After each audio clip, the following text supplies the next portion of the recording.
కొన్ని జంతువులు జనావాసాల్లోకి వెళ్లి బీభత్సం సృష్టించడం చూస్తూ ఉంటాం. మరికొన్నిసార్లు రోడ్లపైకి వెళ్లే జంతువులు వాహనదారులపై దాడులు చేస్తూ హల్చల్ చేయడం కూడా చూస్తూ ఉంటాం. ఇలాంటి సమయాల్లో కొన్నిసార్లు షాకింగ్ ఘటనలు కూడా చోటు చేసుకుంటూ ఉంటాయి. ఈ తరహా ఘటనలకు సంబంధించిన వీడియోలు సోషల్ మీడియాలో తెగ వైరల్ అవుతూ ఉంటాయి.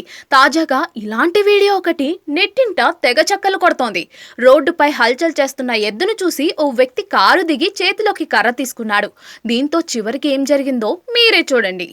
సోషల్ మీడియాలో ఓ వీడియో తెగ వైరల్ అవుతోంది. ఈ ఘటన సౌదీ అరేబియాలో జరిగినట్లుగా తెలుస్తోంది.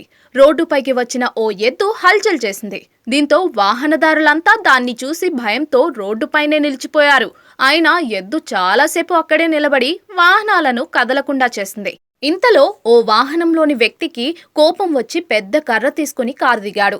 ఎద్దుపై దాడి చేయాలని భావించాడు. అయితే అతను కారు దిగి కర్ర పట్టుకోవడం చూసిన ఎద్దు మరింత రెచ్చిపోయింది. వేగంగా పరిగెడుతూ అతడి పైకి దాడికి దిగింది.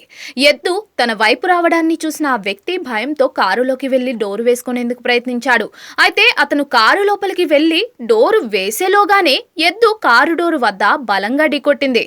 ఈ దెబ్బకు కారు చాలా దూరం వరకు ముందుకు వెళ్లి ఆగిపోయింది. ఈ ఘటనతో అక్కడ ఆగి ఉన్న వాహనదారులు మరింత భయపడ్డారు. వాహనాలను కదిలిస్తే ఎక్కడ తమపై దాడి చేస్తుందో అని మరింత భయపడ్డారు. వాహనాల్లో నుంచి బయటికి వచ్చే సాహసం కూడా ఎవరూ చేయలేదు. కొందరు ఈ ఘటనను వీడియో తీసి సోషల్ మీడియాలో షేర్ చేశారు. ఈ వీడియో ప్రస్తుతం సోషల్ మీడియాలో తెగ వైరల్ అవుతోంది. దీనిపై నెటిజన్లు వివిధ రకాలుగా స్పందిస్తూ ఉన్నారు. వామ్మో, ఈ ఎద్దు మొత్తానికి రచ్చరచ్చ చేసిందిగా అంటూ కొందరు, ట్రాఫిక్ కంట్రోల్ చేస్తుందేమో అంటూ మరికొందరు, వివిధ రకాల ఎమోజీలతో ఇంకొందరు కమెంట్లు చేస్తున్నారు.